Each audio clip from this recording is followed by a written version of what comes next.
से बोलिए देवघर वाले बाबा की।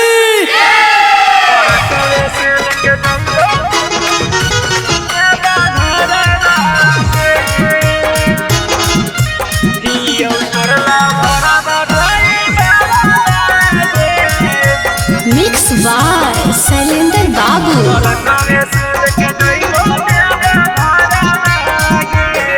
अरे झूठो के तू हकीरेला भार तबो न लेगे ने देवा घर। हे रे अरे पहले हानि बेदा के न देवा सूटा एगो गेरुआ कलर। अच्छा अरे सब दिन रहो ही सावन में बहार। आगे हियो तोरला भरा बढ़ाई बेरागे तोर कवे से लेके जाइबो देवा घर लागे।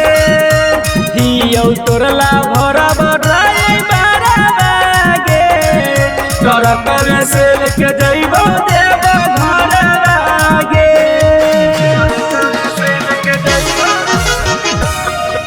तोर कवे से लेके जाइबो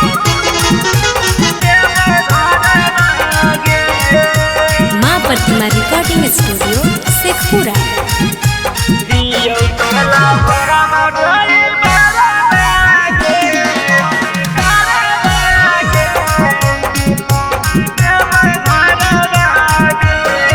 अरे मांगा बहु हम बाबा से मंगाना तू ही बना भी सजना रे।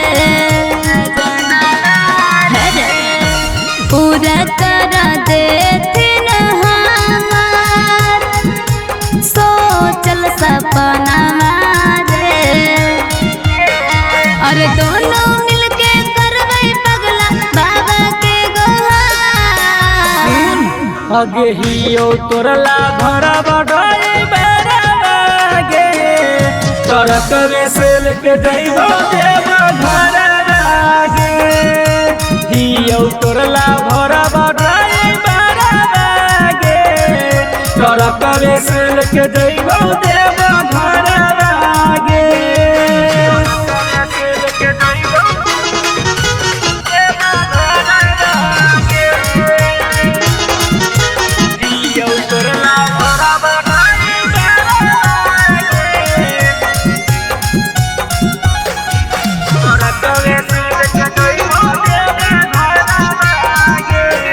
अरे तोरे ले भूख छौड़ा सावन के सोमारी रे। अरे बाबा पजा के लभरवा परब जल ढारी रे। अरे अजय चंदर बंसी नंदन सुनै रे लाभा। आगे हियो तोरला भरा बढ़ाई बेरागे तोर कवे से लेके जाइबो देवा घर लागे। हियो तोरला भरा बढ़ाई बेरागे तोर कवे से लेके जाइबो देवा घर लागे।